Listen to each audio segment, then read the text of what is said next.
हाँ तो नमस्कार साथियों, स्वागत है आपका अपना यूट्यूब चैनल 1 2 3 स्टार्ट स्टडी में। तो दोस्तों, आज की इस वीडियो में बिहार बोर्ड क्लास 12 हिंदी का 12वां चैप्टर तीरथ जो पाठ है, इस पाठ से जितने भी ऑब्जेक्टिव क्वेश्चन बन सकते हैं सभी प्रश्न इस वीडियो में संग्रहित करके लाए हैं। अगर आप इस वीडियो को पूरा अंत तक देखते हैं तो यकीनन आपको इस चैप्टर के लिए कोई और ऑब्जेक्टिव क्वेश्चन का वीडियो देखना ही नहीं पड़ेगा।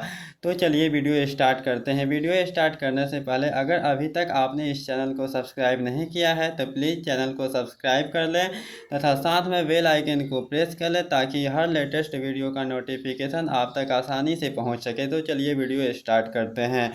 1 नंबर क्वेश्चन है, उदय प्रकाश की कहानी कौन सी है? तो उदय प्रकाश की कहानी तिरछ है, यानी कि एक का राइट आंसर हो जाएगा ऑप्शन नंबर बी, यानी कि तिरछ। इसके बाद 2 नंबर क्वेश्चन है कि उदय प्रकाश ने किस विश्वविद्यालय से एमए किया? तो उदय प्रकाश ने सागर विश्वविद्यालय से एमए किया, यानी कि 2 का राइट आंसर हो जाएगा ऑप्शन नंबर सी। इसके बाद 3 नंबर क्वेश्चन है कि उदय प्रकाश ने किस पत्रिका के संपादन विभाग में काम किया था? तो उदय प्रकाश ने दिनमान पत्रिका के संपादन विभाग में काम किया था, यानी कि 3 का right answer option number A होगा, दिनमान। इसके बाद 4 नंबर क्वेश्चन है कि उदय प्रकाश जी ने किस अंग्रेजी पत्रिका का संपादन किया था? तो उदय प्रकाश जी ने एमिनेंस अंग्रेजी पत्रिका का संपादन किया था, यानी कि 4 का right answer option number C हो जाएगा। इसके बाद 5 नंबर क्वेश्चन है कि उदय प्रकाश जी किस पत्रिका के सहायक संपादक थे? तो उदय प्रकाश जी संडे मेल यानी कि नई दिल्ली पत्रिका के संपादक में सहायक के रूप में काम किए थे, यानी कि 5 का right answer option number B हो जाएगा। इसके बाद 6 नंबर क्वेश्चन है कि लेखक को किसने बताया कि तिरछ में काले नाग से 100 गुना ज़्यादा जहर होता है? तो लेखक को नाथू ने बताया कि तिरछ में काले नाग से 100 गुना ज़्यादा जहर होता है, यानी कि 6 का right answer option number A हो जाएगा। इसके बाद 7 नंबर क्वेश्चन है कि उदय प्रकाश के अनुसार दशहरे के दिन किस चिड़िया को जरूर देखना चाहिए? तो उदय प्रकाश जी के अनुसार दशहरे के दिन में नीलकंठ चिड़िया को जरूर देखना चाहिए, यानी कि 7 का right answer option number C होगा। इसके बाद 8 नंबर क्वेश्चन है कि लेखक को किसने 3-300 के 3 नोट दिए? तो लेखक को डॉक्टर पंत ने 3-300 के 3 नोट दिए, यानी कि 8 का right answer option number B हो जाएगा।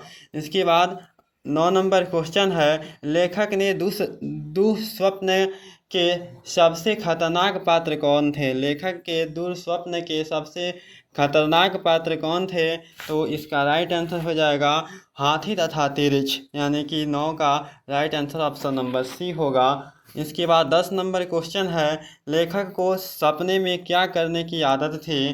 तो लेखक को सपने में बोलने और चीखने की आदत थी, यानी कि 10 का right answer option number D होगा। इसके बाद 11 नंबर क्वेश्चन है, लेखक के पिताजी ट्रैक्टर से कहाँ उतरे? तो लेखक के पिताजी ट्रैक्टर से मिनर्वा टाकीज के पास उतरे थे, यानी कि 11 का राइट आंसर हो जाएगा ऑप्शन नंबर बी। इसके बाद 12 नंबर क्वेश्चन है, खतरनाक सपनों में लेखक का सबसे बड़ा अस्त्र क्या था? तो खतरनाक सपनों में लेखक का सबसे बड़ा अस्त्र था आवाज़, यानी कि 12 का right answer option number C होगा। इसके बाद 13 नंबर क्वेश्चन है कि लेखक के पिताजी शहर क्यों गए थे? तो लेखक के पिताजी शहर क्यों गए थे? तो अदालत की पेशी के लिए शहर गए थे, यानी कि 13 का right answer option number D होगा। इसके बाद 14 नंबर क्वेश्चन है, कौन सी कहानी उदय प्रकाश जी की नहीं है? तो यहाँ पे उदय प्रकाश जी की कहानी वारिस नहीं है, यानी कि 14 का right answer option number A होगा, यानी कि वारिस। 15 नंबर क्वेश्चन है कि लेखक के पिताजी को बचपन में किस रोग की शिकायत थी?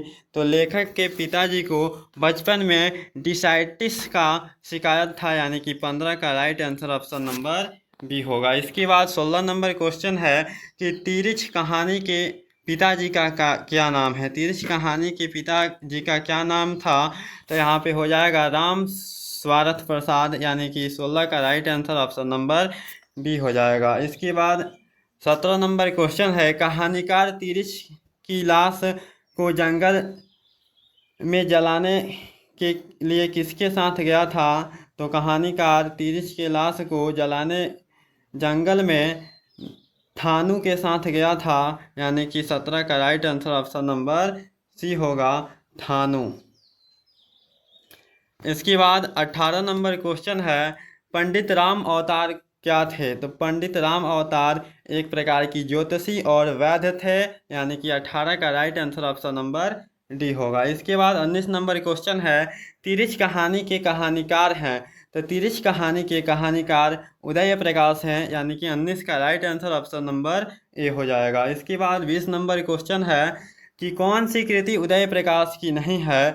तो उदय प्रकाश की कृति टूटा हुआ पल नहीं है, यानी कि 20 का right answer option number C होगा। इसके बाद 21 नंबर क्वेश्चन है कि तिरछ कैसी कहानी है? तो तिरछ एक प्रकार की प्रतीकात्मक कहानी है, यानी कि 21 नंबर का right answer option number D होगा, यानी कि प्रतीकात्मक।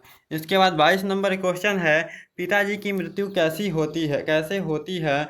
तो यहाँ पे पिताजी की मृत्यु मानसिक सदमे और अधिक रक्तस्राव के कारण होता है, यानी कि 22 का right answer option number D. इसके बाद 23 नंबर क्वेश्चन है, उदय प्रकाश का जन्म हुआ था? यानी कि उदय प्रकाश का जन्म कब हुआ था? तो 1 जनवरी 1952 ईस्वी को उदय प्रकाश का जन्म हुआ था, यानी कि 23 का right answer option number A होगा। इसके बाद 24 नंबर क्वेश्चन है कि कौन सी कृति उदय प्रकाश की है?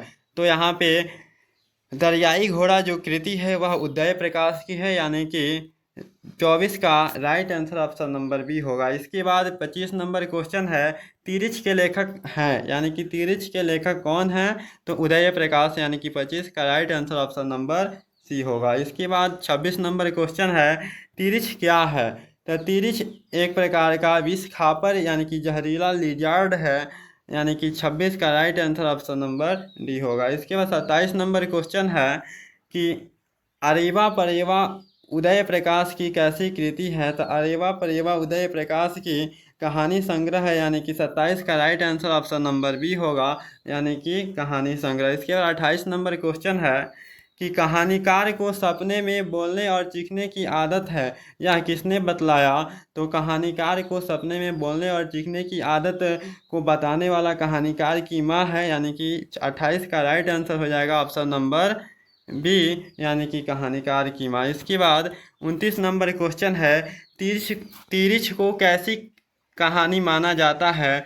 तो तिरछ को जादुई यथार्थ की कहानी माना जाता है, यानी कि 29 का right answer option number C होगा। इसके बाद 30 नंबर क्वेश्चन है कि तिरछ कहानी के केंद्रीय घटना का संबंध किससे है? तो तिरछ कहानी के केंद्रीय घटना का संबंध कहानीकार के पिता से है, यानी कि 30 का right answer option number C होगा, यानी कि कहानीकार के पिता। इस प्रकार से इस चैप्टर से जितने भी महत्वपूर्ण ऑब्जेक्टिव क्वेश्चन थे सभी समाप्त हुए। अगर आपको वीडियो अच्छा लगा तो लाइक करें और सब्सक्राइब करें तथा अधिक से अधिक अपने